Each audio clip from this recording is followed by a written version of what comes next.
Action. Action! We're gonna do part 3 of Ethereum.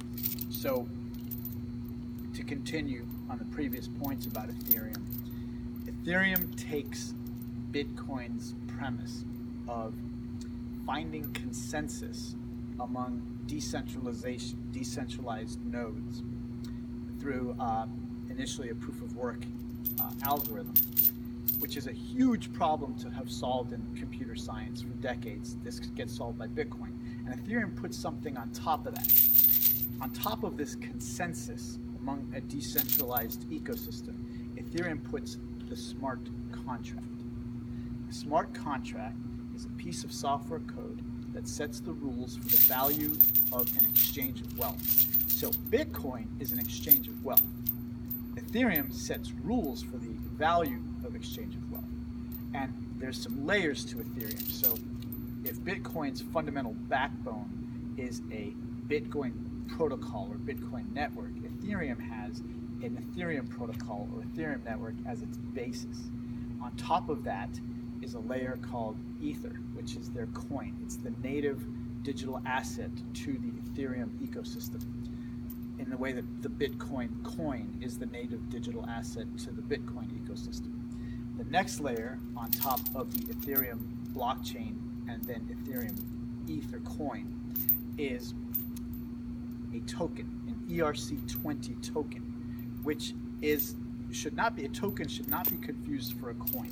An ERC20 token is a piece of software code that is essentially a smart contract. They're almost synonymous, which sets the rules for the values of exchange. On top of an ERC20 token or smart contract, it is possible to build any kind of decentralized application. And this is Ethereum's magic, which is to say that Ethereum has a property that Bitcoin does not. Ethereum is Turing complete.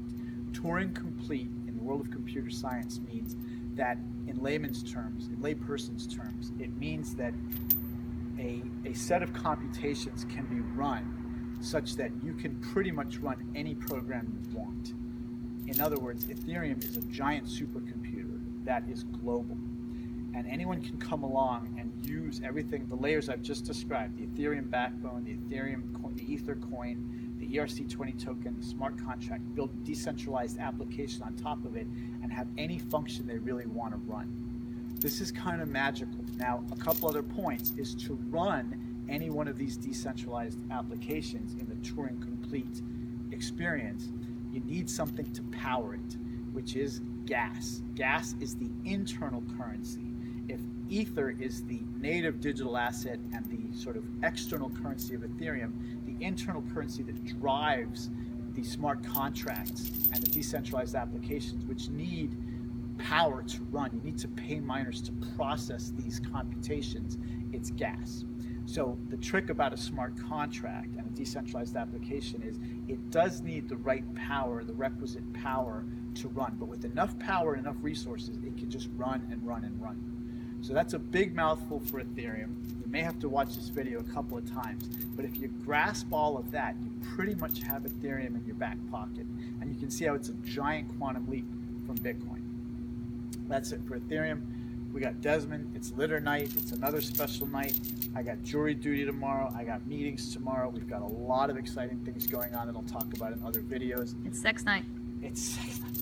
And I would like to thank Mark Yowitz, who's not with us, but was supposed to be doing all of these videos with us. You're still right here.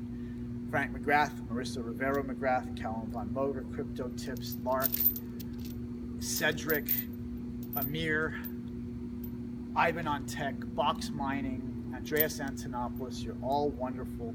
We gotta go. I'll give you a back shot next time. Ethereum.